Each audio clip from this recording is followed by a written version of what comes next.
Hi, good morning. I wanted to do a quick little video talking about what do you do when you're just avoiding, oh god, my hair's a bit of a mess. What to do when you're avoiding the thing you have to do. Who's been there? Who's been there? Normally it means like there's something that's scary about the thing. So you're avoiding it. So you're done. It's the reason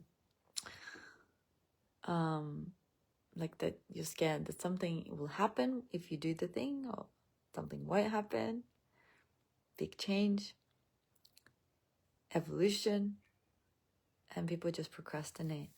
And this morning on my walk, I was reflecting on when I used to, like, when things were hard, I used to just avoid them, right? So I didn't read Russian books because it was hard. I didn't read Russian because it was hard. And now I'm reading Russian literature because it's hard, because I want to test and strengthen my brain. I want my brain to be used and be smarter rather than finding the path of least resistance and becoming dumber and dumber and dumber, right? So it's easier said than done. It takes a lot of willpower. But also what we want to do is work with the subconscious, because it impacts our energetic field. So we could be willpowering through, but if we're not in alignment, if our frequency is not in alignment, you'll get pulled back, or something else would happen, something bad will happen. So you'll have a lot of willpower, you push in one direction, but then other areas of your life will suffer. So what do I do when I don't want to do something? Well, there's many things you can do. One, you can break up the task, right? So I don't want to do this thing, but I'm just going to do a little thing to move a little bit closer towards that thing, yeah?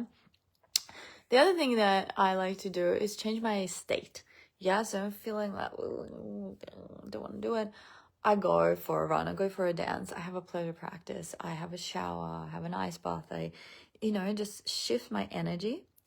I also love to get into the energy of gratitude. So then I'm like in this energy of gratitude and I'm overflowing and my field is different. I'm excited. And then suddenly I'm like, okay, from that energy, I want to go and do the thing. Another thing I do is I love to channel. When I channel, I open a field and then I do it. And lastly, this is something that we'll be covering in one of my new courses and in my mastermind, obviously, is looking at the parts. So understanding what's happening in your inner world, because we want to bring it into coherence. So what is this part scared of? Like, what is happening? Why is this part scared? And having a chat with it, listening to it, because it's coming up to be heard. I hope this was helpful. If it was, let me know in the comments. Love you all so much. See you.